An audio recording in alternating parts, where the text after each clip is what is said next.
किसी को बिना जाने बिना समझे अपनी राय मत बनाना। अगर तुम्हें किसी के बारे में अपनी राय देनी भी है तो सबसे पहले मैं यही कहूँगा कि तुम उसको जानो, उसको समझो। पहली बात तो उसके स्वभाव को पहचानने की कोशिश करो और उसके बाद फिर अपनी राय बनाओ। राय बनाने से पहले ये तो जान लो कि क्या तुम उसको उस तरीके से जानते हो जिस तरीके से उसका स्वभाव है। कहीं ऐसा तो नहीं है कि तुम किसी को समझने से पहले कोई गलती कर रहे हो। बिना बात को जाने हुए और बिना बात को पूरे तरीके से जांच पड़ताल के बिना अगर तुम उस बात के लिए किसी को दोषी ठहराते हो या किसी को गलत ठहराते हो तो इतना याद रखना कि गलत तुम भी कर रहे हो। तुम सही कैसे कर सकते हो?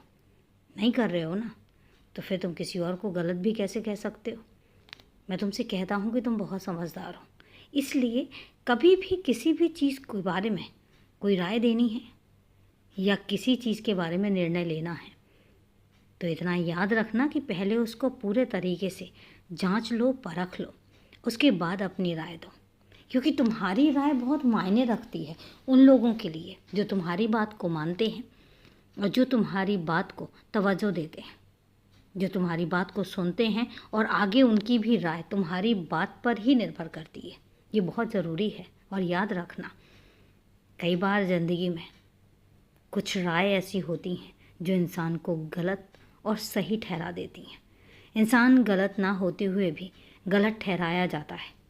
और कई बार ऐसा होता है कि कोई इंसान बहुत गलत होता है, बहुत गलतियां करता है और जिसकी मंशा सही नहीं होती, जिसकी नीयत सही नहीं होती।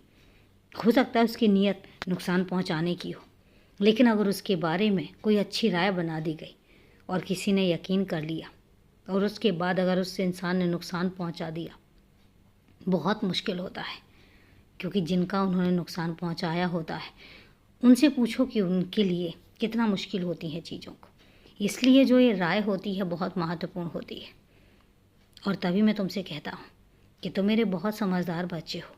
कभी भी किसी के बारे में कोई राय देनी है तो पहले उसको जांच लो, पहचान लो, पड़ताल लो और उसके बाद फिर तुम ये निर्णय लो कि क्या वो इंसान, क्या उसका वो कर्म सही है या गलत है।